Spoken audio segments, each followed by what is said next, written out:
This whole night is really dedicated in the merit and in the honor of the soldiers that are now, a lot of them going out, obviously flying to Iran, but there's also a lot of ground soldiers going into Lebanon currently.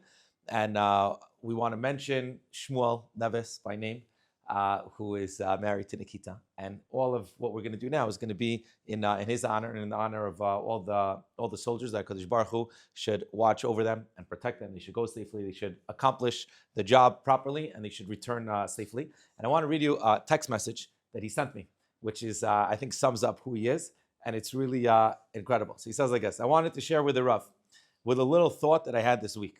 Okay, this is what Shmuel, he's now in Lebanon. This is what it says. So Shmuel, he's learning in yeshiva the whole year now, and as Bein Hazmanim started, which is basically today, he's going up to Lebanon, and he's going to be there until the end of until Rosh Chodesh Iyar. So he says like this: I wanted to share with you a little thought that I had this week. I learned with my friend who also learns in Kollel in Yerushalayim, and he told me that he's away in Thailand for Bein Hazmanim with his wife, and the army told me on Tuesday that the dates we're going to have Milyuim exactly falls out on Bein Hazmanim from Rosh Chodesh Nisan till Rosh Chodesh Iyar, with Bezrat Hashem a 9-day break for the Chag. He says, on my cycle back from yeshiva, when he was on his bicycle back, he said, I couldn't help but think, Matov Chalkinu, that I am so lucky that Hashem has blessed me with a schos of always being able to serve Am Yisrael by learning and teaching throughout the whole year, and then now by being a part of physically protecting and serving. May we all be zoche to have this type of Bein Hazmanim and constantly serving Hashem and Am Yisrael with Mesirut Nefesh in every aspect of our lives. I think that's these are the soldiers. These are the soldiers that are going out to battle. The Midrashim talk about the soldiers of David HaMelech, how they would get up from the Gemara and they would go to fight and they would come back. And I think our generation has that as well. The most incredible, talented, young, and beautiful people, and Kadosh Baruch Hu should watch over them, and everything should be with health and happiness and bracha. So let's now get into the nitty gritty of Hafrashat Challah. What I want to do in the next little bit is really go through some of the ABCs of halacha, basically the most important fundamental halachas that you need to know when baking challah. Now it seems very easy. You mix the water, some of the oil, and it's wonderful. And it's but there's a lot of detail, and unfortunately there's a lot of misunderstanding with different areas. So it's going to be a halacha share, but we're going to try to keep it as interesting and engaging as possible.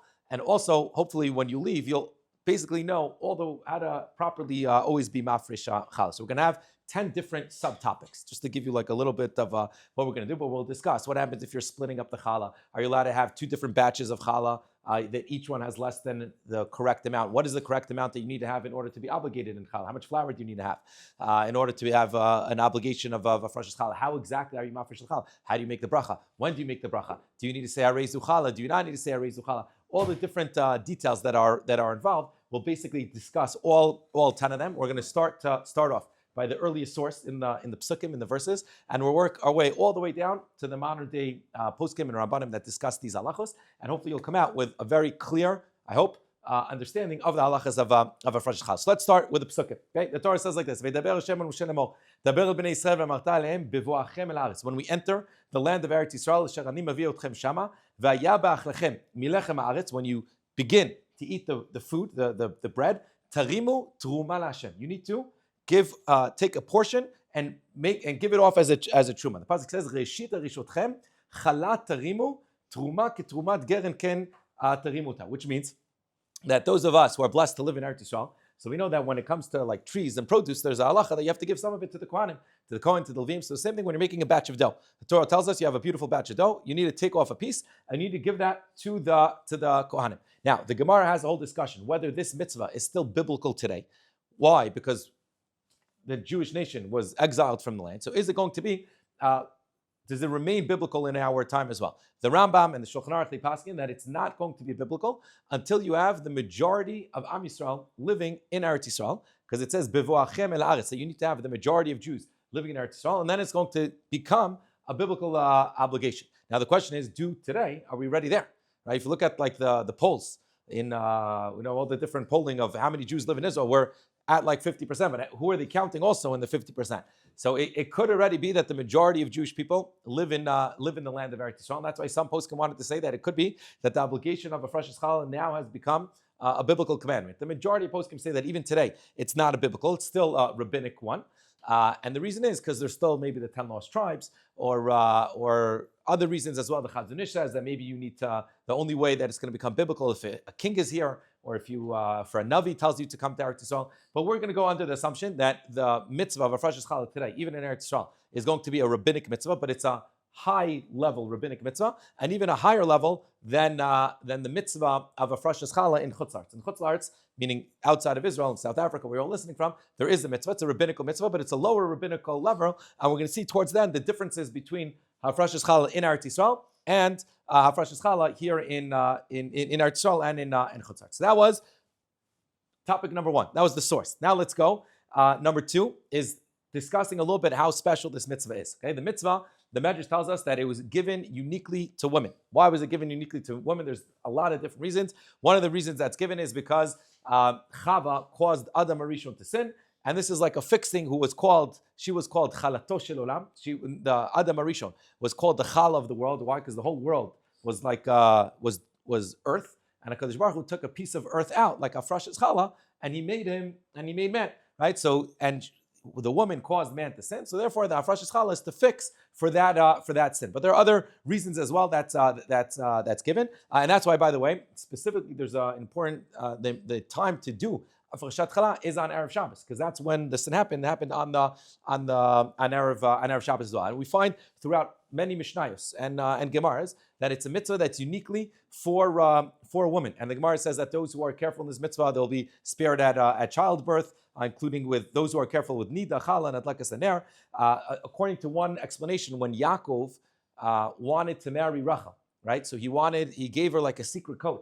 Gave her a secret code, and he said, I'm going to give you this code. So like that, if your father is going to try to put Leah in, you'll tell me the secret code, and then I'll know that it's you. What was the secret code? According to the Riva, it was the halachos of Chala, Nida, and Hafrashat Challah. And that's why I want to read you an incredible Hagos Maimonios. Okay, this is from the Rishonim, and he says like this. He says he quotes Chana Imenu, the mother of Shmuel, was the mother of Shmuel the Navi. It says Ve'al Shem Kach Nikret Tzedeket Agdola Chana. Chana was called. Why was she named Chana? All right, Chana is Rashi Tevot, Chala, Nida, and Adlakat Ner. Meaning her name Chana is because she was careful with those three mitzvahs, with Chala, Nida, and Adlakas Ner. And says the Gemara, right? Shekima. It says the Agos Mani Shekima Gimel mitzvot elu karaui. She fulfilled these three mitzvahs. Uvechen Natan la Kadosh Baruch Hu tavat liba. Because she was careful in these three mitzvahs, HaKadosh Baruch Hu granted her wish for children. Ve'areset tzvata bal mina. And whatever she desired, whatever she asked for, HaKadosh Baruch Hu didn't hold back. Uvechen. Says like Agos Mani. And this is the custom where it comes to daven, right? A lot of times in all the Hafrashat Challah, women get together and they daven. Why are they davening? Uvechen titpalel isha tamid bishat shamitzvah biyada. A woman should always daven as she's holding on to the mitzvah of Hafrashat Challah. Umekayemet otah bilchota sheiten la rachaman banim tzadikim v'yirei Hashem. That auspicious time to daven for children and to daven really for anything that you need is specifically by Hafrashat Challah, and also the other mitzvahs that women do, Chala, Nida, and Adlakas Ner, specifically to daven for children, for healthy children. And we're davening now for all of our children, our brothers and sisters that are going out to war in the Chaylim, right? So we want them to go safely and to come back safely. And that's why, if you notice, by Adlakas Ner, right, there's a special tefillah that women say, and included in that tefillah is that song, right, where you daven for the children, because all these three mitzvahs becomes an auspicious time to daven for children, for health and for happiness, and good things. So that's number two. So again, we saw the source. We saw that it's a mitzvah that's unique for women, to the point that, according to many poskim, if I would come home and my wife just made a beautiful batch of dough and I'd say, hey, I never did Hafrashat Challah. Let me. I want to make the bracha. Let me do it. What's the halacha? The halacha is, you can tell me. Sorry, no, it's not up to. You can't do it. I haven't tried it. But I'll let you know if I do try it, if I make it out alive. But if I make it out alive, I'll let you know. But that's so that's the second topic we want to discuss. Now, third topic we'll discuss is the amount of challah, the amount of flour that's needed in order to be obligated in Hafrashat Challah. And this is like the ABCs of beginning to, as you approach the mitzvah, how much challah do you need to have? So first, let's discuss the types of flour that are obligated in Hafrashat Challah. The Gemara tells us that anything, because it says milechem haaretz, so anything that's made to make bread, which includes wheat, barley, spelt, oats, and rye. Any one of those 5 grains are going to be obligated in Hafrashat Challah, assuming that you have the correct amount. So again, wheat, barley, spelt, oats, and rye, those are the amounts that are required in Hafrashat Challah. Now, how much do you need? How much do you need of these amounts in order to be obligated in Hafrashat Challah? So I'll read you the Gemara. It says the Gemara like this: Tanu Rabbanan, Reshit arisotchem, which means the beginning of your batch of dough. Kidei isotechem. It needs to be the size of your isa of your batches of dough. V'kam isatchem. We learn from the man. How much was the man? The man was 1/10 of an ephah, okay, which is, we'll get into exactly how much that is, and that's the amount that's needed in order to be obligated in Hafrashat Challah. You need to have 1/10 of an ephah. How much is 1/10 of an ephah? It's 43.2 eggs. So imagine you go to the store and you buy a dozen eggs, and then another dozen, and then until you have 43 eggs. The volume of that amount is going to be obligated in Hafrashat Challah. Now we have a big dispute amongst later poskim. How much exactly is the size of an egg? Did the size of the egg change over time or not? And there's 2 major opinions of how much. What's exactly the volume, the size and volume that's going to be obligated in Hafrashat Challah. According to Rav Chaim Na, this is like the mainstream psak in Eretz Yisrael. The size of a singular egg is about 57 cc. So if you do 57 times 43.2, which is the amount of eggs that you need, you come out with 2.48 liters, which means the amount you need, think of like a meyadin, I think is 1.5 liters, right? So if imagine you fill that up with flour, and then another half basically of another one. That's the volume that's needed in order to do Hafrashat Challah. There's another opinion, and that's the opinion of the Chazon Ish, who says that our eggs today are much smaller than they were back in the day, and each egg is actually 100 cc, which would mean you need 4.32, which is right 4.32 liters, the volume of 4.32 liters, in order to be obligated in Hafrashat Challah, which is double the amount of basically the first opinion. Okay, today we don't do it in volume, right? We don't measure the flour in volume. We measure it in weight. Okay, right? We told like over here, there's these bags. Each bag here, I think, is a kilo. Yeah, 1 kilo. Each bag here is a kilo. Okay, so how did we get from a volume to a kilo? So if you take, let's say, 1 liter of water. Okay, so if you take 1 liter of water and you weigh the 1 liter of water, how much is that going to weigh? So the ratio between water and weight is 1 liter is 1 kilo. But let's say I take a bottle that can hold a liter, right? And I fill it up, instead of with water, I fill it up with feathers, right? So how much is it going to weigh?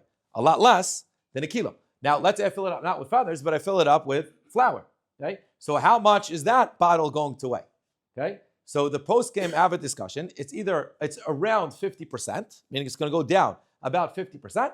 And then there's another dispute on top of that, is that it's going to go down 50% only if you just pour it in, right? There's different ways of pouring in the flour. You can just, comfortably pour the flour, or after it's poured in, what could you do? You can bang it, like this, right?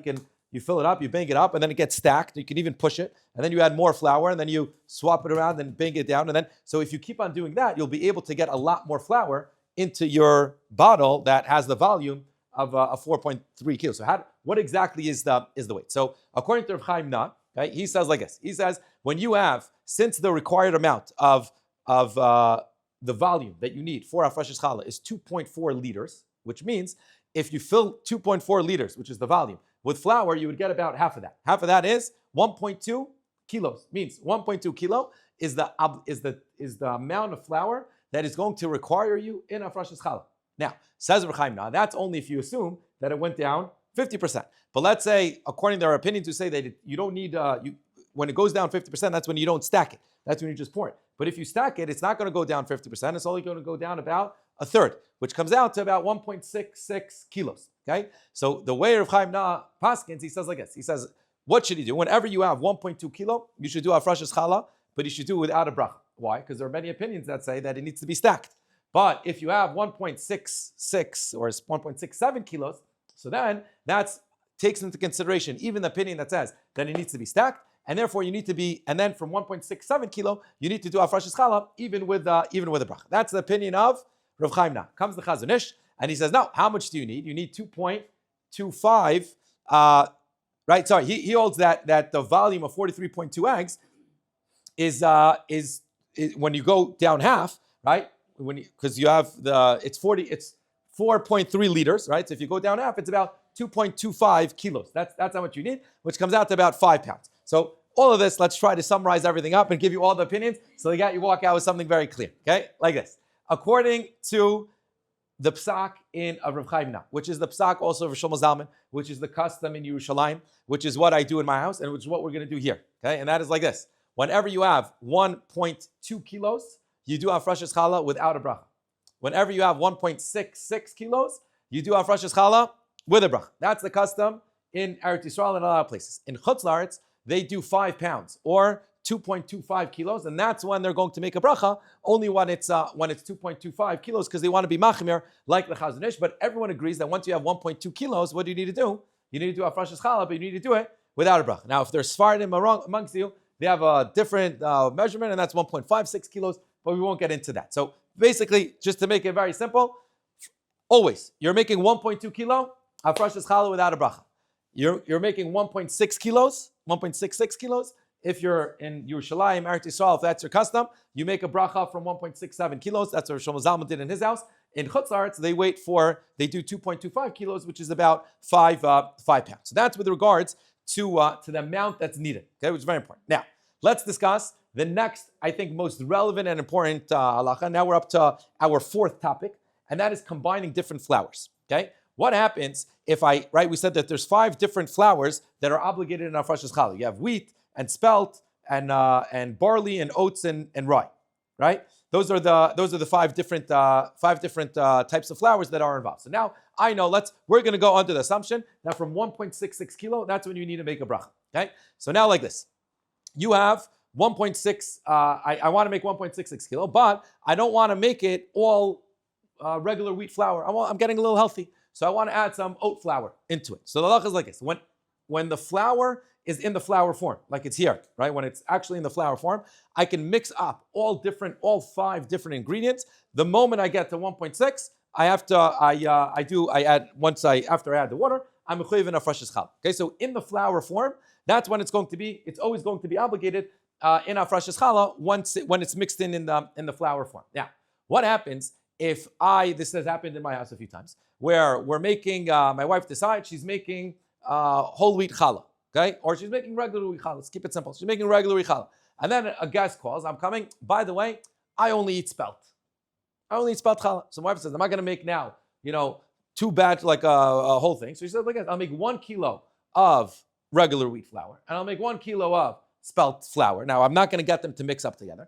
But now she wants to know. I have them they're in 2 different bowls. Could I put them together, right, in order to be obligated in a Hafrashat Challah or not? That's the question, and this is probably one of the most common questions that women want to know when they're preparing challah, because a lot of times, especially in our generation, we're very blessed. People make spelt challah and oat challah and this challah and that type of challah, right? And each ingredient by itself does not have the chiyuv of a Hafrashat Challah, but together they do have, right? Together it's over 1.6 kilo. Are you going to be obligated in a Hafrashat Challah or not? So, with regards to that, when each batch of dough is less than the required amount of a Hafrashat Challah, meaning each one is less than 1.2 or 1.6 kilo, and I want to join them together. So there's going to be 3 different requirements in order to join them together. Requirement number 1 is that you need to, not every type of flour mixes and joins up with another one. This is based on a Mishnah.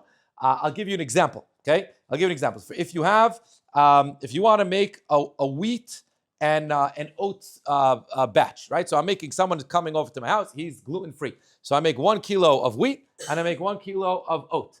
I can, even if I put them together, they're never going to mix together, right? Those 2 types of ingredients, and there's a list. I can send afterwards a chart of which types of batches of dough mix with one another. But for example, wheat and spelt, that does mix together. So there's a chart that basically shows you which types of flours are considered a good match with one another and could theoretically join. So again, wheat and oat, if I have 1 kilo of oat, 1 kilo of wheat, that's never going to join, and I can never, which means if I have just 1 kilo and 1 kilo, what do? I put it into the oven. Shalom Yisrael, I'm done. I don't need to do Hafrashat Challah. But what happens if I have 1 kilo of wheat and 1 kilo of spelt, which is very common, right? So now I want to put the 2 bowls together, and I want to do Hafrashat Challah because together I have 2 kilos. Could I do that or not? So here it depends. In order for them to combine, in order for these 2 batches to combine, I need to do 1 of 3 things. Either I need to get the doughs to actually touch, and to touch in a way that when I separate them, a little bit of the spelt will be on the wheat flour, and a little bit of the wheat will be on the spelt flour, meaning it's like sticky, and it's moving away from one another. Another way to get the two batches of dough to combine is that I put them in a bowl. I put them, in a bigger box. If I put them in a bigger box, even if they're in their own separate compartment, as long as they're near one another and ideally touching, so that's another way that I could combine. There's the third opinion that says that I can cover both. Maybe you've seen this. I can cover both with like a cloth, especially if they're on their own thing, and then they could combine. So again, criteria number 2 is that once I have a matching ingredient, if I'm putting them close together, that they're either touching or they're covering or they're in the same box, then they combine. But even then, it's not enough because it's not going to combine if you don't want them to combine, right? So again, let's say someone calls my house and he says, I only eat spelt challah. And in our house, no one's going to touch the spelt challah because we like the regular wheat challah, right? So when my wife is making 1 kilo of spelt challah and 1 kilo of regular wheat challah, so when she's making them, she doesn't want them to combine. She's purposely making them so like that they're separate, and none of us are going to eat the spelt, and none of them are going to eat none of them are going to eat the regular wheat challah. So there, even if I put them in a box, and even if they're touching one another, and if they're together with one another, what's halacha? They do not combine. They do not combine, and you can't be mafresh challah in that situation. And that's a very important halacha to know that they won't combine. But if you have the same type of flour, okay, or it's a type of flour that you don't mind. Let's say we're in our house. Sometimes we like spelt. Sometimes we like wheat, regular wheat flour, and we're making 2 different batches, and we don't mind that they match, that they mix together. So even though I have 1 kilo and 1 kilo,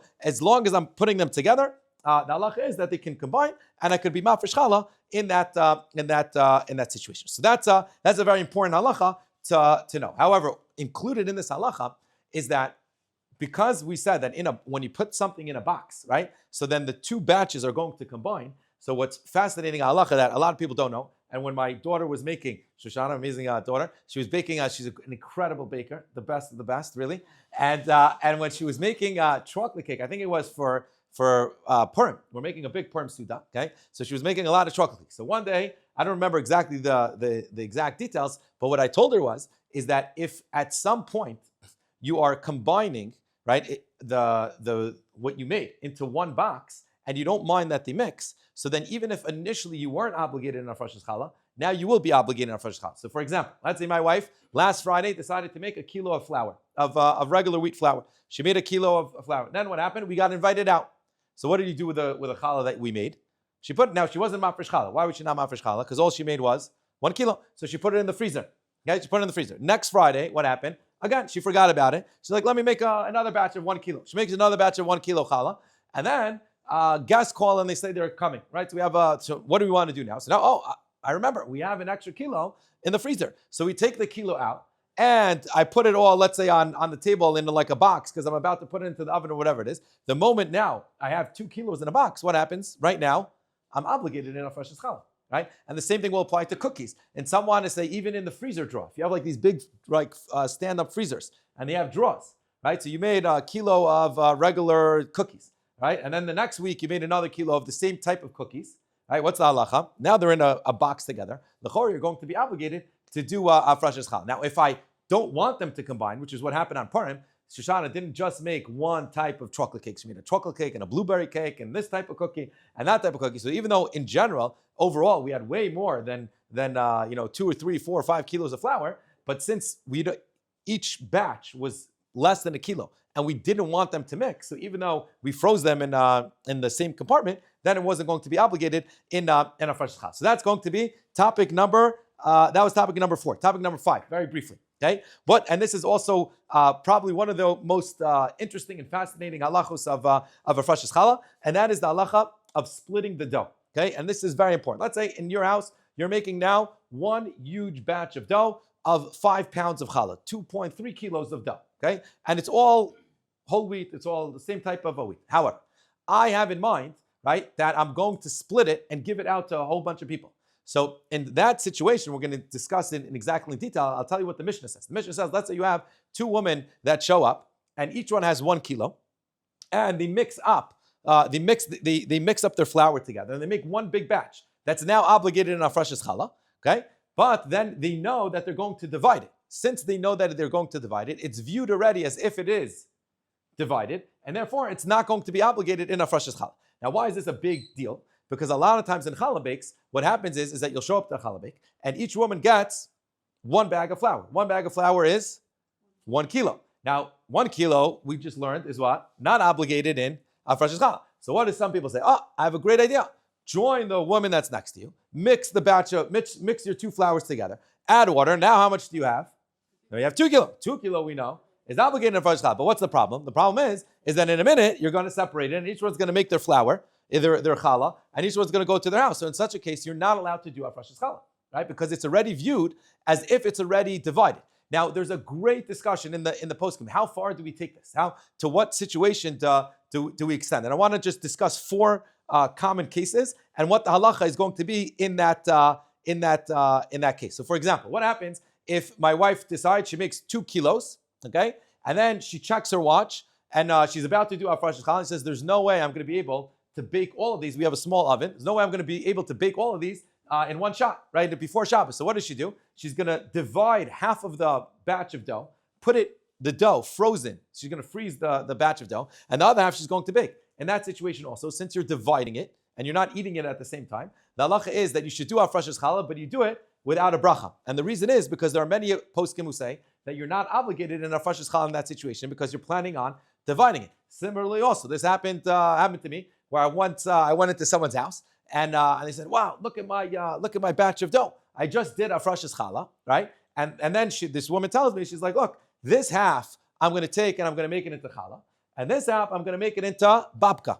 Right? I'm going to make it into cake." If that's what you're doing, the halacha is that you should do Hafrashat Challah, but you should do it without a bracha. Why? Because since you're going to divide it, and each piece is going to be less than 1.2 kilo or 1.6 kilo. You're not allowed to make bracha. Meaning, what happens if I have 4 kilos, right? I made a 4 kilo batch of dough, and 2 kilo is going to be for challah, and 2 kilo is going to be for babka. What's halacha? Of course, I can do Hafrashat Challah because after it's split, it's still obligated in Hafrashat Challah. It still has the amount of Hafrashat Challah. But if I'm only starting off with 2 kilo, and I know I'm going to divide it, then it's not going to be obligated in Hafrashat Challah. Now, another very common case is that the poskim discuss is what happens, and this happened in the beginning of the war. In the beginning of the war, everyone wanted to do Hafrashat Challah, and Baruch Hashem, they had so much challah. So what do you do with it, right? So you knew I'm going to make challah, and then I'm going to go to the post. I'm going to give one chayal this challah, and I'm going to go to my neighbor. I'm going to give him this challah. So what are you doing? You're baking challah, right? Knowing that what are you going to do with it?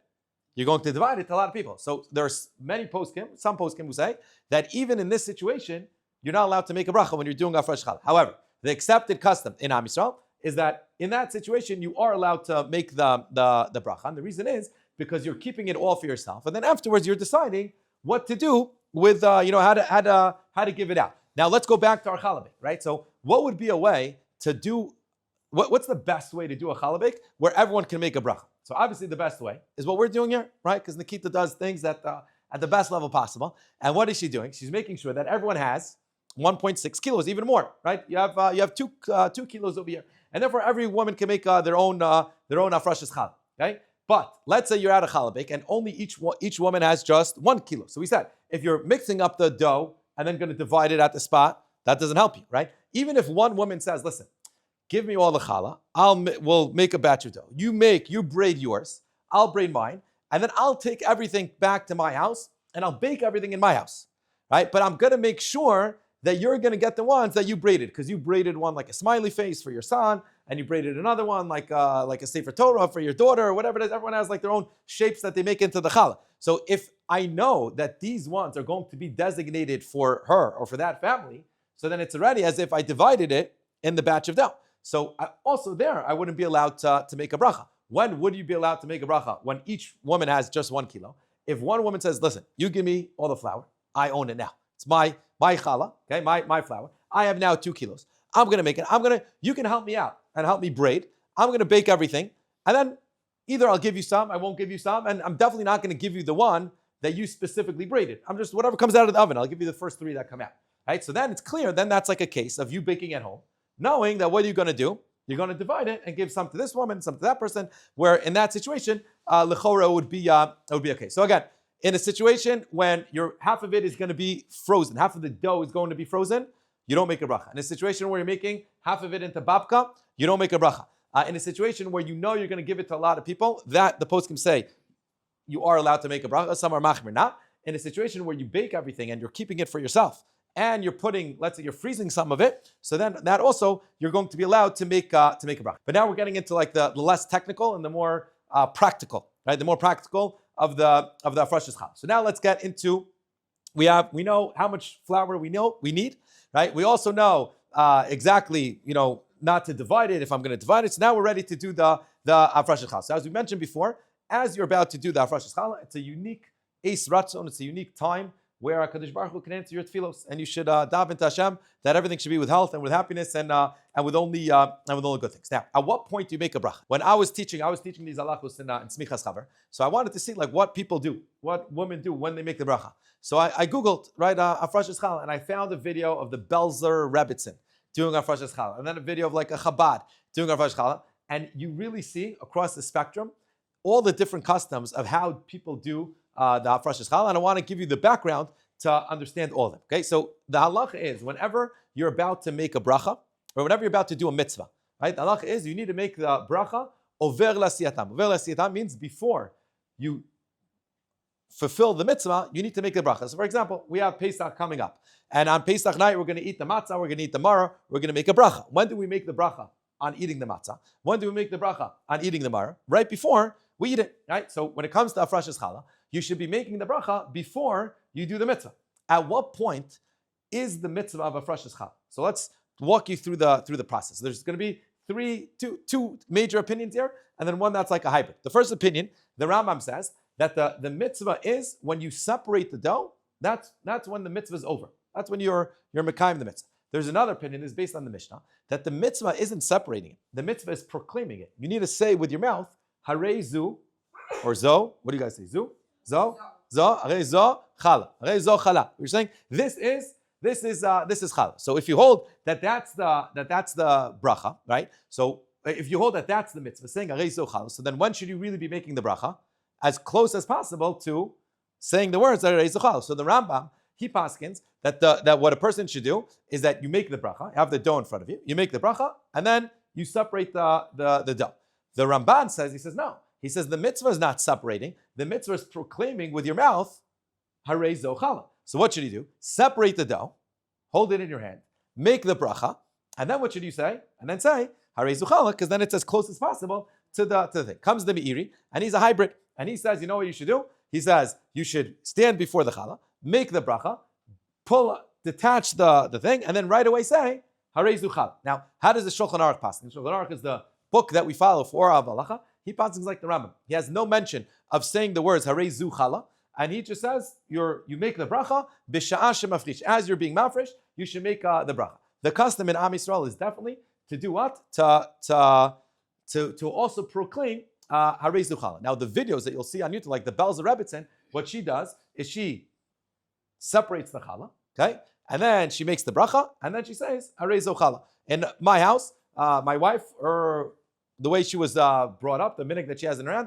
was she made the bracha like the Shulchan Aruch. She made the bracha and just separated. She would not say Harei zu challah. But after I learned the halacha, so I told her, I said, you have nothing to lose and everything to gain by saying Harei zu challah, and that's the best thing that you should do. So the halacha is like this: you should ideally try to take a kizayis, right, like a nice amount, right, of kizayis. Literally is an olive, right, and the best opinion that I saw that really combines everything is to start to detach like the piece of dough, right? Meaning to have a comfortable piece that's already in your hand, but a little bit connected to the rest of the batch. Then say the bracha. Asher kedusha hafresh challah mina isa. And then as you lift up your hand, what's going to happen? Since it's only connected with a tiny little string, it gets detached. And then you say, Harei zu challah. Okay? Then you would say, Harei zu challah. Now what about the actual nusach of the bracha? So here also, it depends if you're Ashkenazi or Sephardi. There's different customs of how to say the bracha. So Ashkenazim, the custom in Ashkenazim is to say lahafresh challah. Sephardim say lahafresh truma or lahafresh chalash truma. Different opinions. Whatever your custom is at home, that's the one that you should do. Ashkenazim, like I said, the custom is to say lahafresh challah. And then there's a 5-way dispute, which we're not going to get into, whether you should say the words min ha'isa. Right? Min ha'isa means from the batch. Some people say lahafresh challah. Some people say lahafresh challah mina isa. Some people tell you only to say mina isa if you're actually detaching it from from a batch of dough. But if the only time it became mechuyev is because you put it together in a box, like we saw before, after it's cooked, so then maybe not the same in Isa. Lamaisa, Rav Chaim Kanievsky says that it's always best to say lahafresh challah min Isa. Now, another very important halacha to know is the moment you said lahafresh challah min Isa, okay, and you said areizu challah and you made your bracha, the challah that's in your hand is equivalent to treif, right? It's like having pig fork, pork juice or whatever, pork, like you're holding a piece of pork in your hand. Even worse, you're not allowed to eat that, right? That challah is really should belong to the kohen, and it's usher to eat it, which means that if you take that batch of dough and now you're putting it, let's say we're going to discuss what to do with that batch of dough, but your hands are filled with non-kosher food, right? Imagine you stuck your hand in lard, right, and then now you're going to cook your Shabbos chicken.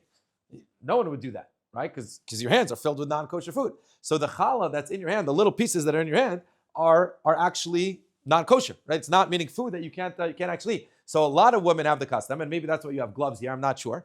So a lot of women have the custom that they take a plastic bag, right? And then they say lahafresh challah mina isa. They grab the batch of dough with the bag, and then when they pull it out, they'll pull the bag over it, and then their hands remain what?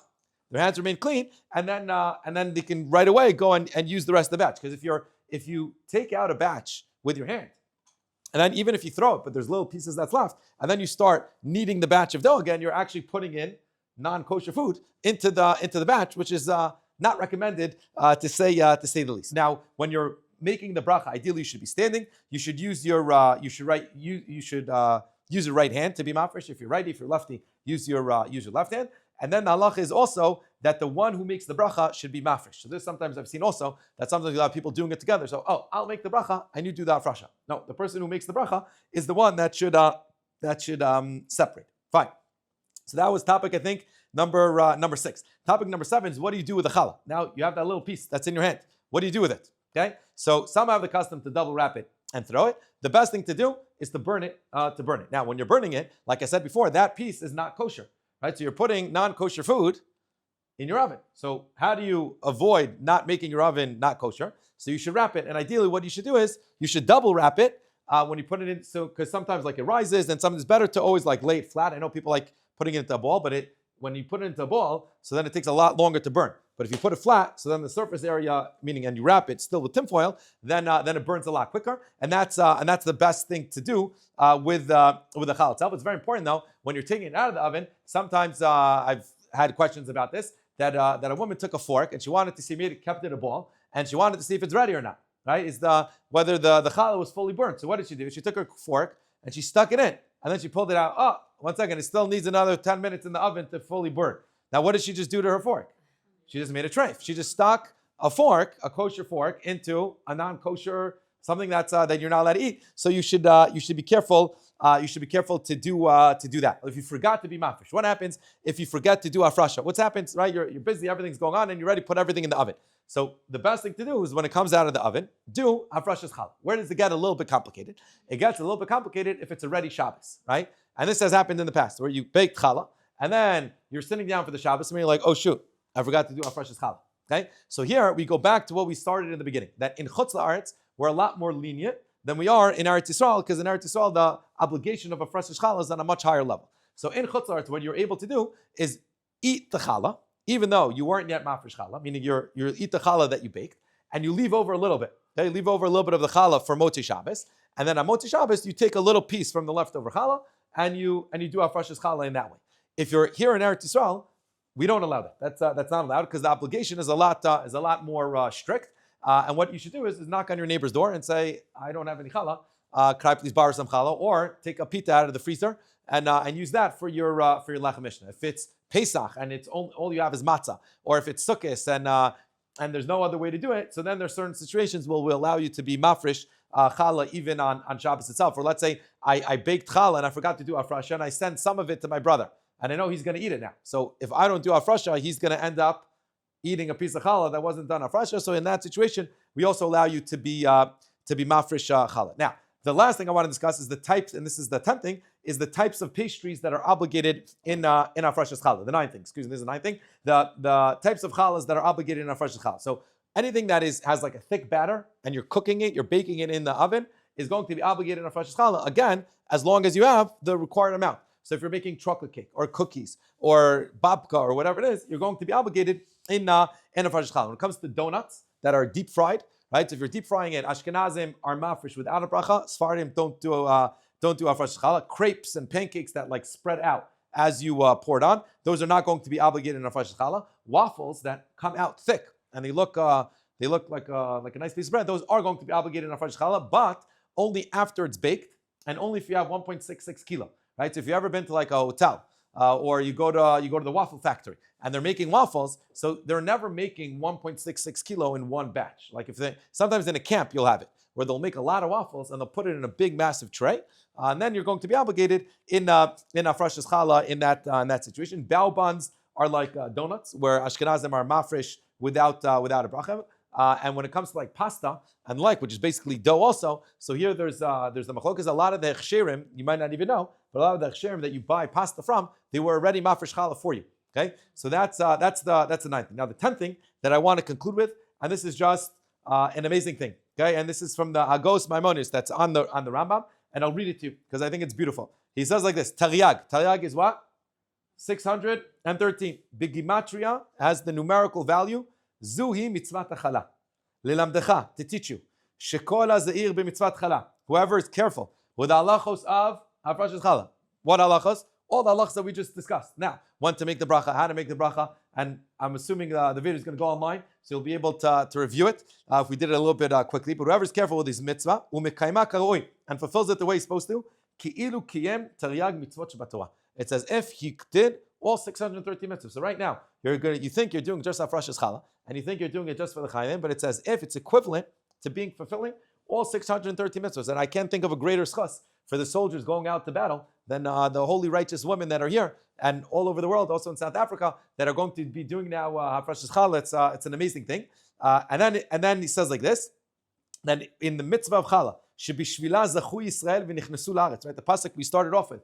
It says bevuachem el aretz. When you come and you enter the land of Eretz Yisrael, you will be making you do Hafrashat Challah. So we merited to the land of Israel because of the mitzvah that you're doing now. V'chen nami beparashat b'Shalach. It says in Shlach, it says Chala tarim u'truma l'lamdecha shezachu Yisrael v'nichnesu la'aretz kedei lekayem mitzvat Chala. We were zocha to enter the land of Israel because we were careful with these halachos. So this was just a little bit of a synopsis. I know it was a lot, but hopefully you'll be able to review and you'll learn it. And I think it's such a beautiful thing that everyone's coming together and doing our Hafrashat Challah. And again, a huge thank you to Nikita for organizing this and everyone else who was involved. And Am Yisrael needs these chiyos. And you should know, I read online today that there was a chiropractor, the Air Force, the Army, right? So the pilots, they're sitting on the planes for like hours on end, right? It's like 4 hours there, 4 hours, and a lot of times they're circling in the skies of Tehran and they're getting refueled there. So imagine sitting in the same seat for hours on end. So when they come and they land to Israel, they need a little stretching and massages and whatever. So there are chiropractors that go to the Army bases, and their job is to give massages to the pilots. So there was this individual who said, I was at the Army base to give massages and help out with their back pain and whatever it is. And he says, and I have a kippah, and I walked in and I'm giving this this pilot a massage, and he turns to me and he says, listen, Shema, ani lo dati. He says, but I have to tell you, I see the hand of God ushering us above the skies of Tehran. He says, with the stuff we pulled off in the past 14 days, he says, there's no way it was just us. We literally feel it's the escorting, Hashem's hand is escorting us in everything that we're doing. And who's escorting HaKadosh Baruch Hu hand? It's the righteous women that come together and are doing the mitzvah. So HaKadosh Baruch Hu should get everyone health and happiness and bracha. And Yimaleh Hashem kol mishal tebeinu l'tova. Should only have good things. Good Shabbos. Can't wait to taste the challah.